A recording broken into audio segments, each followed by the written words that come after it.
This is Creepy, a podcast dedicated to sharing the most famous, chilling, and disturbing creepypastas and urban legends in the world. Whether these stories truly happened or are simply fabrications is for you to decide. These stories may contain graphic depictions of violence and explicit language. Listener discretion is advised. Creepy presents A Murder at the Gas Station. Written by Gas Station Jack. With narration by Owen McCuen, Mike Dent, Steve Blizin, and Atticus Jackson.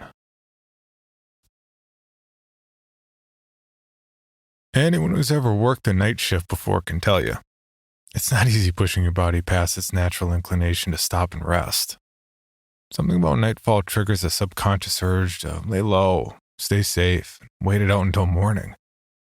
Sure, you can manually override that impulse, but there's a certain point you never want to reach. When something deeper in your mind starts to push back, when your own brain starts playing tricks on you. I work at the shitty 24-hour gas station at the edge of town, and the night shift here is, to put it nicely, something else. On the best days, it's an exercise in maintaining sanity in a state of self-imposed solitary confinement. On the worst days, well, it's a lot worse. A few months back, we had a part-timer named Drake. He seemed like a bright guy. Hadn't had any problems with him during the daylight hours, so the owners gave him a shot at the night shift. He seemed fine when he took over my clerking duties one midnight. By dawn, he'd already lost all of his clothes. By which I mean he genuinely lost them. Told us he had no idea where they ended up. A regular named Old Bob came in the next morning and caught Drake standing butt naked by the hot dog roller. A blank stare on his face and drool running down his chin. An overly optimistic young hire named Lindsay was the one who replaced Drake. After a week of training, she insisted she was ready to take on the overnight challenge.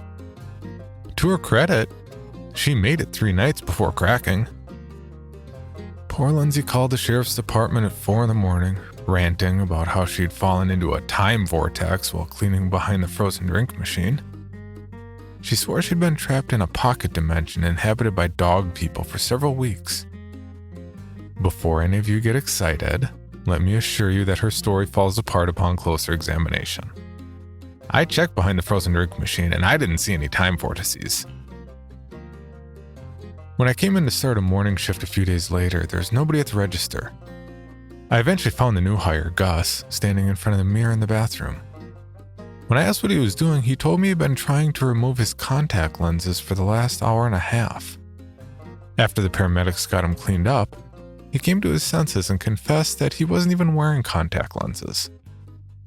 In fact, before that night, he had perfect 20/20 vision and had never used contact lenses before. I'm not sure what was more concerning. The fact that he'd permanently blinded himself in his left eye, or that thing he managed to pull out of the right one. My point is this. The night shift is no place for amateurs. It can be crazy. It can even be dangerous. The very worst cases are those where the clerk loses the battle, when they actually fall asleep on the job. I'll spare you the details, but suffice it to say, that is never a good thing. We were quickly running out of employees faster than we could bring in fresh hires. Rather than cut their losses and eliminate the night shift altogether, the owners of the gas station decided to promote me to the newly created position of Night Shift Manager. It's a fancy title, and it came with a 25-cent pay bump, but I'm not sure exactly who I'm supposedly managing, considering I'm the only one here each night. I guess it makes sense. The owners can't have employees falling asleep, and for reasons I won't go into, I don't have to worry about that. It works out fine as a temporary solution, and to be honest, I never minded the after hours. Fewer customers to deal with means less work for me. It also means fewer distractions from reading books and browsing the internet. On the other hand, It puts me at ground zero for some of the weirdest occurrences at the gas station. Like the time I met the crow. It was somewhere between way too late at night and way too early in the morning. I was sitting behind the register with a cup of coffee in front of me and a book about vampire penguins in my hand. Don't ask. When suddenly I heard a tapping, as of someone gently rapping at the gas station door. I looked up from my book to see what the hell the noise was, but as soon as I moved, the rapping abruptly ended. The parking lot was empty, and there was nobody standing on the other side of the glass door. Well, I thought to myself, that's pretty weird, but not weird enough to warrant getting up and checking. I went back to reading, but soon again I heard a tapping, somewhat louder than before. What the fuck was that? I said to nobody in particular. That's when I realized the noise was coming from the other side of the store window near the booth seat. And it was getting louder, as if somebody were standing outside knocking. "Hello?" I said. The noise stopped. I went back to reading my book, but before I could find where I'd left off, the knocking started back up again. "Oh, come on!" The tapping grew louder, but I stayed put. After all, the only thing dumber than sitting back and trying to ignore that mystery tapping was getting up and investigating the mystery tapping. But eventually it became unignorable. And against my better judgment, I put the book away and left my post to check and see what was going on. I was only a step from the front door when the noise stopped again. I cautiously pushed it open enough to peek out and see if I was dealing with another crazy hobo. But the moment the door opened, a crow fluttered in over my head, flapping its wings frantically and caw screaming at me. I covered my eyes and face and rushed back to my spot behind the counter, the bird shrieking and grabbing at my hair the whole time. I swung at it, trying to bat it away, but it was too fast, fluttering just out of my range with each pathetic strike, then swooping back down to peck at my hair before retreating back into the air. A few panic-stricken seconds later, I was hiding underneath the counter and searching for a weapon. As the thumping in my chest slowly returned to reasonable levels, I became aware of two unsettling facts about my current situation. First, there were no weapons anywhere in range. And second, the screaming animal currently perched atop the cash register right above me was not actually saying caw. It was saying a completely different word. A word no animal outside of the human variety should ever be able to say. Amway! I sat on the floor leaning against the wall of the counter and focusing on the noise. Amway! There was no mistaking it. The crow was definitely saying, Amway! In a pathetic attempt to scare it off, I punched the counter above me and shouted, "Hey! Get out of here!" The crow responded with a squawk and then, Amway! Work from home! Be your own boss! I slowly pulled myself out from under the counter, got myself upright, and reached for the phone while the jet black bird stood on the cash register and stared at me. As soon as my fingers reached the receiver, it started screaming louder, faster. Exciting news! Join my network. Organic gold is the future of coffee. It works. Infinitus for beauty. "Shut up!" I yelled, but the bird just kept screaming even louder, drowning me out and filling the room with its multi-level marketing bullshit pitches. Herbalife. Buy directly from the wholesaler. New skin. Stay young forever. Doctors don't want you to know the secrets of perpetual youth. Vector marketing. Cutco. Sell knives door to door if you want to be a millionaire. I tried dialing the number from my contact at the sheriff's department, but the crow was way too loud. Even if the call went through, I wouldn't be able to hear or talk to anyone on the other end. The crow wasn't slowing down, and it sounded like it wasn't even taking a breath between rants. I grabbed a praline from the display on the counter and threw it at the noisy son of a bitch, but the crow hopped into the air to avoid it. LuLaRoe. Sell leggings from the comfort of Facebook. Get rich and make friends. Very sexy. Very cool. I put the phone down and screamed, "Those are all scams, you stupid bird!" In an instant, the gas station went deathly quiet. The bird ceased its squawking and dropped onto the counter a few feet away. The only sound was the thumping in my chest. Now, I finally had a moment to catch my breath and take in the situation. The crow was massive. By crow standards, I mean. Other than that, I don't really know how to describe it. He was, a crow. Black eyes, black beak, black feathers with a strange oily sheen when the light hit it just right. But other than its eerie human voice and unusually aggressive sales pitches, it wasn't all that noteworthy. This was not the first bird to get inside the gas station by a long shot. Normally all it takes to correct a problem is patience, a ladder, an extension cord, and a shop vac. But something told me this case wasn't going to be so simple. In fact, as we stared at one another, I couldn't help but feel like the crow was studying me, coming up with some kind of nefarious plan. I kept my movements slow and deliberate. The last thing I wanted was to spook the bird and set it off again. It watched as I picked up the receiver, cradled it under my ear, and dialed Deputy Love's personal number. We maintained eye contact as the phone rang, and rang, and rang. After about 20 seconds of ringing, I was starting to wonder why the voicemail hadn't taken over yet. Finally, the ringing stopped, and a tired voice said, "Hello? Deputy Love? Yeah, Hey, it's Jack from the gas station. I know who you are. You're the only one that would be calling me at... Wait, what time is it? Oh, Jesus Christ, Jack, this had better be an emergency." I've got a bit of a situation here. There's a crow inside the store. And it's talking.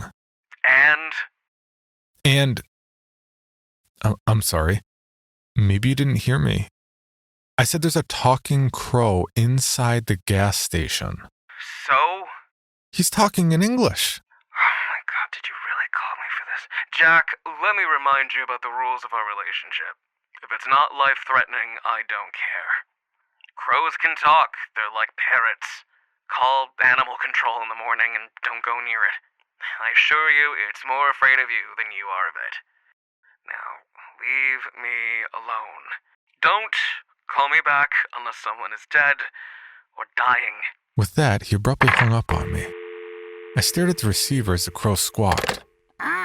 What did he say? He says crows can talk, I answered. Well, that's a relief. Squawked the crow. Hang on. Something about this still doesn't feel right. I reached for my backpack under the cigarette case and pulled out my laptop. A minute later, I had it set up and connected to the internet. The crow bounced up the counter and over to the side of the keyboard. He looked at the pictures of the crows on the screen and squawked. What does it say about me? It says Deputy Love was right. Some crows can imitate humans. It also says crows are extremely intelligent. Cool. Squawked the crow. No, this still isn't right. The experts say crows can imitate voices. The crow bristled and asked, So? So you're obviously not imitating someone. We're literally having a conversation right now. Are we? Aren't we? How do you know I'm not just repeating a series of very specific phrases I've learned over the years? We stared at one another for a moment longer. I tried not to blink first, but eventually my eyes began to sting and I caved. The second my eyelids closed, the crow squawked loudly, flapped its massive wings, and landed on top of my laptop screen, riding it down as it snapped shut in front of me. Hey! What's your problem? Listen up, The crow said. Its voice was different. No longer a squawk. Now somehow he'd evolved into a smooth whisper, like that of a dealer in a dark alley. I'll be honest with you, Jack. All that pyramid scheme stuff, it was just a ruse. I wanted to test your reaction, see if you were the gullible sort. I'm happy to say you passed. You're just as clever as I suspected. What are you talking about? I need a favor from you, a big one. I'm willing to pay for it. I shook my head. I don't use crow money. Is that even a thing? Crow money? I can make it worth your while. Trust me, I have skills. We can trade favor for favor. Right then, the front door swung open. Mr. Crow had me so distracted I didn't even realize that a truck had pulled into the parking lot, and a real human customer was about to require my attention. The crow flew back to his spot atop the cash register and sulked as a young man in a camo jacket walked inside and threw me a, "Hey, Jack." Only then did I realize my mistake. This was not a customer. This was just another inconvenience. One of the locals with the distinct honor of gracing our "do not serve these people" wall of shame. He walked up to the counter, pointed at the display behind me, and said, "Packer Skull Original, please." I took a deep breath. "What are you doing, Travis? You know you're banned for life?" "What? Travis asked with a confused headshake. Still?" "Yes, still. Always." "All right, well, in that case, just give me a pack of Marlboro Reds." "I can't. You're banned." "Hey, what's with the bird?" Travis gave the crow a come-at-me face. "Oh, he talks." "Cool. Polly want a cracker?" Fuck you! The crow squawked. Travis went red in the face. "Fuck me? Fuck you, bird." The crow shot back in a deep voice. Your mother sucks cocks in hell. "The fuck did you just say to me, you cricket-eating no-arm motherfucker?" Travis took a step towards the animal, but the crow reacted by going airborne, flapping its wings and emitting a deafening sound like 100 car alarms going off at once. It flew towards the man with its talons extended at eye level. Travis spun around and screamed incoherently while racing out the door.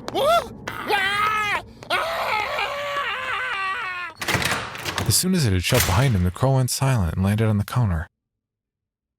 I snapped a couple times next to each ear just to make sure I hadn't gone deaf from the explosive crow noise, then asked, "What the hell was that?" What? The crow asked defensively. That gentleman clearly didn't understand that he'd outworn his welcome. You were having trouble communicating this. No need to thank me. I wasn't planning on it. Great. So listen, I was sort of in the middle of something when you showed up. What's it going to take to get you to leave me alone? The crow hopped over to the edge of the counter in front of me, looked to both sides like it was checking to make sure we were still alone, and whispered, I need you to kill a cat. There's an expression in French called l'appel du vide. That refers to a short burst of subconscious desire to do something absolutely crazy and irrational. Literally translated, it means the call of the void. If you've ever leaned over a building's ledge and thought for one brief second, I could jump right now. That's l'appel du vide. As I looked at the animal in front of my face, I had a sinister thought pop into my mind. From this close, I could easily reach out and grab the crow by the neck before it had any time to escape. Was it testing me? Or was it showing off how little of a threat it considered me to be? I dismissed that crazy thought, then took the next one in line. Wait, a cat? Like any cat? Why? Also, no. There's a specific cat that's been harassing me for the last couple weeks. He's a real pain in the cloaca. I need you to off him for me. In exchange, I'll take care of an enemy for you. Anyone you want. Seems to me your life might be a little easier if that Travis guy weren't around anymore. Why do you need me to kill a cat? You seem more than capable of doing it yourself. Of course I am. The crow laughed. As in, it genuinely let out a loud human guffaw that lasted all of 5 seconds. Have you ever seen Alfred Hitchcock's Strangers on a Train? Have you? I'm a crow, Jack. Of course I've seen it. Oh. Okay. All right, here's the deal. My girlfriend loves this cat. She considers him her pet. And she's smart. If I kill him, she'll figure it out and never forgive me. No, I can't risk that. I need a rock-solid alibi. That's where you come in. If you were the one to kill him, she'd never even know I was involved. Then I can take care of someone of your choosing, and nobody will ever trace it back to you. No one could ever link us. We don't hang out in the same social circles. We're not friends. We're not even the same species. We're just strangers on a train. I think I liked you better when you were pushing scams. The crow's head spun around almost 180 degrees, aiming at something on the other side of the store by the boiled peanuts. Be silent, human. You hear that? It asked in another brand new voice, this one sounding suspiciously like Arnold Schwarzenegger. No. Hear what? It leapt from the counter and dive-bombed towards the other end of the room, swooping around a grocery aisle and disappearing from view. For the next minute, I didn't see or hear anything. There was enough time for me to truly reflect on the absurdity of the situation. Here I was, talking to a crow, negotiating with a crow. Did any of this make sense? No, of course not. What the hell am I even doing? Is any of this real? Just as I was beginning to suspect the answer might be no, the crow flew over the shelves and returned to the counter. A dead and half-eviscerated rat corpse dangling from its beak. He dropped the rodent's body right on top of my closed computer, where it twitched a few times before the crow proudly announced, You're fucking welcome, Jack. Well, that's the grossest thing I've seen in a while. I moved to grab some paper towels, but the crow jumped, landed on my right shoulder, and squeezed its claws through my shirt and into my skin. Then it moved in close, putting its bloodied beak uncomfortably close to my eye. I stayed perfectly still. Do we have a deal? It squawked in its loud Amway voice. To be perfectly clear, I was never going to kill a cat. I didn't want the crow to kill anyone for me either. There was absolutely nothing appealing about this bird's offer. However, his claws had already broken my skin and drawn blood, so I was feeling highly motivated to say whatever I needed to say to get this over with. Okay, I said in my gentlest voice. Sure. We have a deal. How do I find this cat? What does it look like? A surge of pain shot through my shoulder as the bird released its death grip. Its wings smacked me in the eye and it took flight, landing atop the cash register once again, while blood slowly soaked into the shoulder of my riddled shirt. Get a pen and write this down. His name is JP. His last name is Maroney. He lives at 534 2nd Street. He barked. I opened the drawer where we kept the stationery supplies and grabbed a pen and paper, but I could sense that something wasn't quite right here. Wait, this cat has a last name? Yeah, he works at the high school and he lives alone. Best times to off him are evenings and weekends, but you'll have to be careful. He has a watchdog named Max you might need to kill or drug first. He's allergic to peanuts and he keeps an EpiPen. Wait, I interrupted. You're talking about Coach Maroney from the high school? That's the one. But Coach Maroney's a human. I'm well aware of that fact. You said you wanted me to kill a cat that was harassing you. That cat has been harassing me, Daddy-O. We stared at one another as the awkward situation fell into place for both of us. I realized that he was using outdated slang this whole time, and he expected me to commit literal human-on-human murder.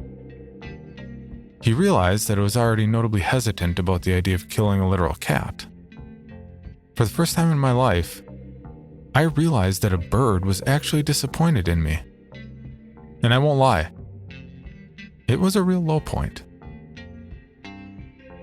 Before either of us could say anything else, a pair of headlights lit up the building. A truck pulled into the handicapped parking spot right outside the door. With the high beams on and the engine still running, the driver stepped out of the vehicle. Oh shit! Squawked the crow. He'd already noticed something I hadn't. I couldn't even get out a question before he jumped off the cash register and flew away, landing atop the cold drink case as the door swung open. Soon I understood why the crow was so spooked. It could have been the pantyhose mask the man was wearing around his face, or it could have been the pistol in his hand, which was now pointed at my face. Open the register! He screamed, shaking the gun at me with each syllable. Okay, I said softly and slowly, trying to keep the man calm. This was far from my first robbery, but no matter how many times you have a gun pointed in your face, it never gets any easier. The key to surviving is to make sure not to escalate the situation. The fact that he's wearing a mask is a good thing, I told myself. He's looking for money, not blood. I kept my hands in front of me and let him watch as I stuffed the cash into a paper bag. Coins too! He screamed. Really? I didn't mean for it to sound patronizing, but I couldn't help it. He shook the gun angrily, dangerously. I looked down at the open register and said, "Okay, sorry. Coins it is." As I scooped out a handful of pennies, I heard something that gave me a whole new level of anxiety. It was a loud voice, booming from right behind the armed robber. Freeze! This is the police! The robber spun around and pointed his gun at the empty room, searching for the source of the noise with a series of quick head jerks, then shouting, Who the hell said that? I did my best to keep him calm. I didn't hear anything. Bullshit! The man spun around. But before I knew what was happening, he'd already reached across the counter with his free hand, grabbed me by the collar, and pulled me halfway over to meet his gun. He pushed the barrel hard enough into my temple to leave a bruise and shouted into my face. Who the fuck else is in here right now? I couldn't decide between nobody or I don't know. And in the panic of the circumstances, my brain combined them both and I stammered, I don't nobody. A growling voice filled the air. I'm your worst nightmare! The masked man released his grip, stepped back, and turned his head over his shoulder, keeping the weapon pointed at me. For the briefest of moments, I felt another lapel du vide. I could probably get the gun away from him if I... No, I'm not going to turn a bad situation into a tragedy. This will all be over soon. We just need to make sure that nothing else crazy happens. Right about then, something else crazy happened. The crow jumped into the air and swooped down at the man. There was a noise like Velcro ripping apart, a scream, then a warm liquid hitting me in the face. My overloaded senses didn't have time to catch up to what had just happened before the gunshots started. I dropped to the floor, pushing myself against the counter wall and covered my ears while the room filled with the smell of gunshots, the sound of explosions, and screaming. It may have only lasted a few seconds, but it felt like hours. When it was done, all I could hear was the man wailing in pain and fury. My eye! That fucker got my fucking eye! I don't know what possessed me to climb back up from my hiding place. Perhaps it was a mixture of curiosity and situational madness. But a moment later, I was peeking over the counter to see what had happened. The masked man was pushing his left hand against his face, hunched over in the middle of the store. I stood up the rest of the way and saw that the floor was painted in streaks of blood. Splatter art, feathers, and red boot prints all over. On the ground by the man's feet, the crow attempted to flap its wings, but failed to lift off. One of the wings was mostly gone, replaced by a dark, red, pulpy stump. The other wing fluttered ineffectively until the man lifted his boot high in the air and stomped it. You piece of shit! With the animal's wing pinned underfoot, the man pointed his gun at the crow and ready to shoot. Hey! I yelled. The man turned his attention my way. His mask was saturated in blood. It erupted from the wound under his hand where his left eye should have been and flowed between his fingers down his neck and shirt. The crow must have taken a decent chunk of his face along with his eye. Now the man wanted revenge. I couldn't blame him, but I also couldn't stand back and do nothing. I grabbed the paper bag, tossed it at his feet, and yelled, "Take the money and go!" The man didn't even hesitate before aiming the gun at me and pulling the trigger. I squeezed my eyes shut and braced myself, but nothing happened other than the sound of a harmless click. He'd already fired his entire load. When I reopened my eyes, the man was racing over to the bag of money. As he bent down to grab it, the crow released a blood-curdling caw, caw, caw, caw, nearly as loud as the gunshots themselves.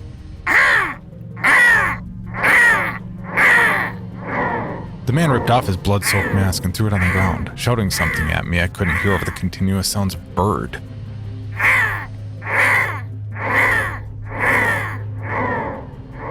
The noise grew louder, louder than a thunderclap, louder than I thought was possible before this. I covered my ears. The man attempted to do the same, but the moment he pulled his hand away from the gaping wound on his face, a fountain of blood poured out. He quickly returned his palm to the bloody gash and screamed. The light from his truck began to flicker, or at least that's what it looked like at first. But then I realized that wasn't what was happening at all. The lights were being covered, blocked by a swirling mass of black shapes. a thick swarm of creatures had descended upon the gas station parking lot. And as I pulled up my hoodie and squeezed the fabric against either side of my head, I registered that the noise was no longer a crow. The caw, caw, caw was coming from the tornadic swarm of hundreds of blackbirds, cawing in unison, perfectly synced. The earth trembled beneath me. Soon the entirety of the parking lot was swallowed by the legion of birds. The truck was gone. The world was gone, all replaced by a mass of black feathers. Glass exploded from the window and door, and they poured inside, cawing in the same beat.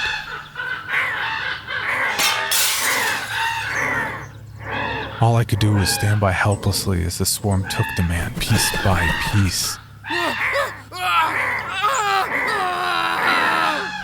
They went for his face first, tearing it to shreds down to the bone. Then they attached themselves to his chest and limbs. Soon he was covered in black. More of the swarm surged inside, flowing around him like a wave, flapping furiously until all I could see was a wall of darkness stretched to the ceiling, blocking out the fluorescent lighting. I dropped to my regular hiding spot below the counter and waited. The air turned hot. The floor continued to rumble. The counter walls vibrated around me. Even though I couldn't see anything, it felt right to close my eyes. And then, after a few moments, it was over. The lights were back on. The world was normal. No noise but the ringing in my ears. And I was lying in the fetal position, counting my breaths and wondering why I was still alive. The thought occurred to me. A thought that was all at once terrifying and comforting. Maybe it didn't really happen. I'd been working a lot lately. I'd been pushing myself. It was well within the realm of possibility that I'd imagined everything. That sure would make a lot more sense than a bird who spoke English and watched Alfred Hitchcock. In fact, if I were being brutally honest with myself, there was an unignorable part of me that knew the world would be better off without Coach Maroney in it. The man was a walking, talking piece of shit in gym shorts who basically tortured kids like me for a living. Maybe this whole thing was just another delusive machination born of repressed childhood trauma and caffeine poisoning. I stood up, looked at the gas station, and accepted the reality. No, I didn't imagine it. There was blood and broken glass and bullet holes. But there wasn't a dead man. The crows must have taken the robber's corpse completely. I made my way around the corner to survey the damage. That's when I saw the broken body of the black bird huddled behind a display of chips. I walked over to him, carefully stepping around the glass and puddles of blood, then crouched down and asked, "Are you okay?" His voice was pained. Do I fucking look okay? Not really. That was a rhetorical question. Sorry. And sorry I couldn't save you. His voice was getting softer with each sentence. Don't be. I was gonna kill you anyway. What? I got cocky. I thought I could take that asshole for you. Then you'd be in my debt. What a fucking pussy, bringing a gun to a bird fight. Wait, go back. What was that about killing me? After you killed Maroney, I was gonna tie up the loose ends. It was all part of the plan. You know what they say. If you want to make God laugh, tell her your plans. Wow. There's a lot to unpack here. I'm not long for this world, Jack. What am I supposed to do now? He didn't answer. I waited a few seconds, but there was still no answer. I poked him, but there was still no answer. Eventually, I understood that he wasn't going to answer. His last words were surprisingly appropriate. Caw. Caw. I turned towards the shattered front door to see a crow perched atop the hood of the robber's truck, watching me intently. I held out my hand so the crow could see I meant no harm. Then I moved away from his fallen brethren. If there's some kind of crow protocol... Protocol? For dealing with their deceased, I didn't want to interrupt and get permanently marked as an enemy. I'd happily let someone else deal with this. Besides, I needed to make a phone call. Deputy Love picked up after the 20th ring and begrudgingly said, Hello? Hey, it's Jack from the gas station. I know where you're from. You remember what I told you earlier, right? Or did I just dream we already had this conversation? No, I remember. Don't call unless someone's dead or dying. Well? He asked pointedly. Well, I called, didn't I? It took a full 10 seconds for the implication to land. Finally, Deputy Love muttered, Oh. I'll be there in a half hour. Put on a pot of fresh coffee, and don't touch anything. I hung up the phone, pulled out my book, and went back to minding my own business.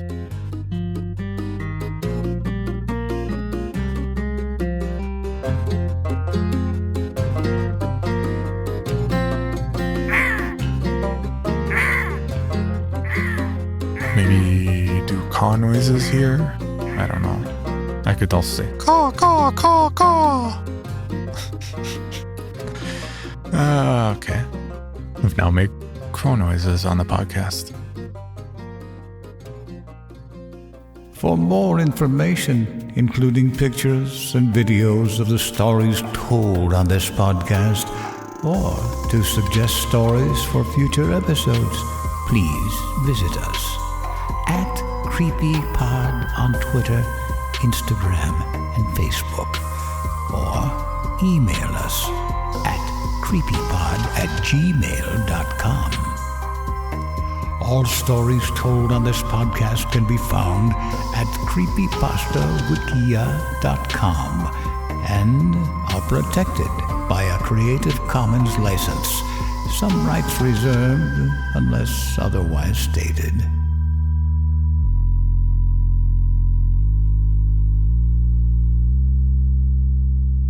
The Bloody Disgusting Podcast Network, home of horror queers, genre commentary from the LGBTQ perspective, SCP archives, The Boo Crew. Listen free wherever you stream audio and at bloodydisgusting.com/podcasts.